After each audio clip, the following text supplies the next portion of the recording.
Good morning, good afternoon, good evening. Katania Alvin here, and I've got a mixed bag here about election freedom versus fraud from Operation Dave Janda, Operation Freedom, and William Mount. Huge win for our president, and also an interesting thing called Quantum Shift with Dr. Sam Mugzzi, Kent Dunn, and Drake Bailey. Here we go. Today I want to focus on the election, and in particular about the integrity of the election. Look, if you will, try to take a position in the electoral process that many folks are suspect about. And many people that question what these individuals are doing are labeled conspiracy theorists. Well, one of the people that comes to the forefront. I'm one of those conspiracy theorists and discover a lot of fact about some of their questionable activities about voter regularity is George Soros. Soros has a position in several of the machine companies associated with counting the votes. And you remember that old statement, it's not so much who votes, it's who counts the votes that really counts. Well, I think Soros has actually tried to implement that plan. Now, look at his funding of campaigns of Secretary of States around the country. Counts the votes, the Secretary of States in the respective in each state. Soros has put a concerted effort over the past 6 or 8 years into making sure that the Secretary of State in each state is a disciple of his, a disciple of the globalists. Now, he's failed. I would say he actually failed pretty miserably in that regard. But he's made that effort. Some have estimated he's funneled about $100 million into the election cycle as it relates to getting globalists in power to try to get the power back in the hands of the globalist syndicate. In fact, and what is their intention? Their intention is the one world order.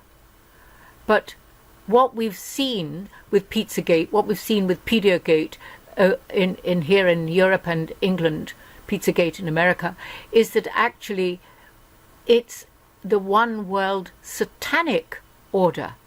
That's what is the endeavor to bring about. Council on Foreign Relations just went on record that they're creating a group of countries, G9.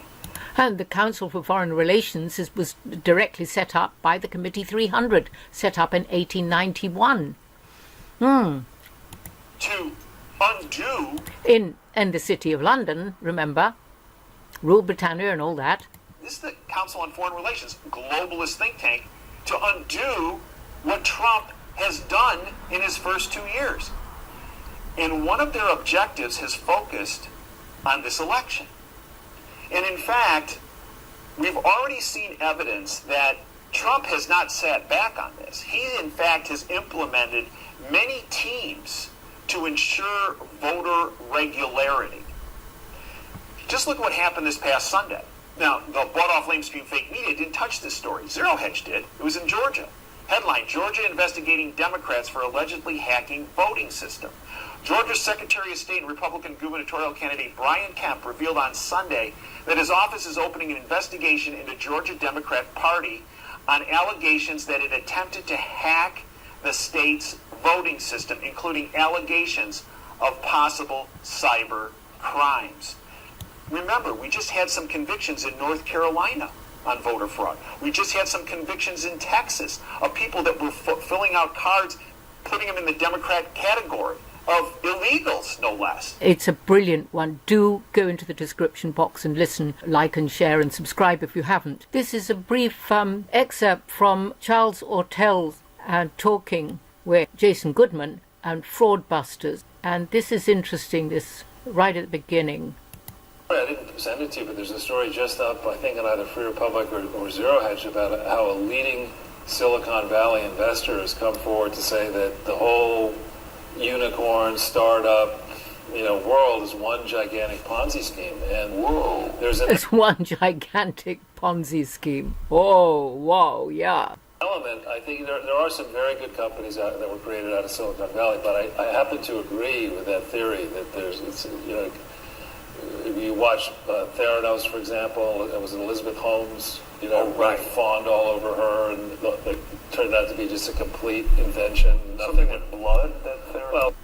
Well, I'll put it in the description box. Right, here we've got William Mount, and huge win for our president. Very interesting how he breaks these things down. Hello, friend and fellow conservatives. That means those who tell the truth. That's what conservative means. Huge election win for the president. Don't worry about it. We don't mean to bully or harass anyone, but we are going to tell the truth here and subscribe and make a difference. But don't fret. Last night was the largest win for the president in the history of this country. By the way, brought to you by Noble Gold. This is a Morgan dollar. You buy a Morgan dollar, they're okay. And he goes into that. President for under the tree. Anyway, first the president got rid of all the never-Trumpers, all those Republicans who absolutely have been blocking him in the Senate and the in the Congress. He got rid of. Second, he gained complete control of all those people that were blocking him in the Senate, I think the House and the Senate, he got rid of. the Senate. Now, if you read, there was the 1789 Constitution, then there was the 1871 Incorporation Constitution. Two different constitutions.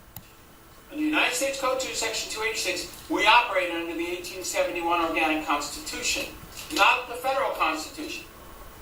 There's a difference between the corporate Constitution and the federal Constitution. Let's just say every nation in the United Nations is a corporation. It's Exactly. the way it is. You learn that as That's why on your card, your credit card and debit card, your name is in capitalized letters because you have been registered as a corporation. He gained complete control of the Senate, allowing him to appoint hundreds of constitutional judges across. In fact, he's probably going to replace most of the judges during his 8 years in term. It also clearly puts him in control of the Federal Reserve System because the Senate appoints the directors of the Federal Reserve System, which control the world's banking system. Oh, it's coming clear. This is huge since under the 1871 Constitution, How smart is that? the judges are in complete control of the laws, not Congress. This is 1871 Constitution, not 1789. We've got to advance with the times. It's called the rule of law when the judges make the law. That's why Trump is using the rule of law, the same thing this is the same thing Obama pulled.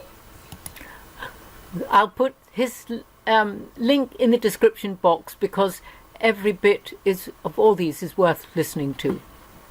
Okay, this is called The Quantum Shift, and Dr. Sam Mugzzi, Kent Dunn and Drake Bailey. Just a snippet of this. Drake, come on. The people in Detroit are showing up to vote. The voting machines are completely gone. People are reporting in South Carolina that they're voting and then their votes change right in front of them. I'll go one better than that. In South Carolina, I've had people get a hold of me and said, Kent, I went to vote Republican. All the Republican buttons are gone. Only the blue ones were working. Oh my Sound about God. right? All right, so Drake, come on. What is honest about this? How can this be ethical? And here's the other thing. If the Democrats were good business managers and took care of their people, they wouldn't have to worry about getting votes. People would vote for them. They're schmucks, and nobody wants to vote for them, so they have to stoop to this level. But come on, what's going on? There's 32 CIA agents running under the Democratic Party. There's 3 cross-dressers, 3 men that are dressed as women running on the Democratic Party, and there's 3 socialists running on the Democratic Party. Y'all figure that one out, okay? Guess who owns the Diebold? The main voting machine company? Soros. You got it. Well, I'm running out of time, so God bless everyone. And I just think you've got an amazing president in President Trump. He knows who's who. He knows what's going on. And there are enough people around him that are helping him. God bless Trump. God bless you all. God bless America and indeed the world.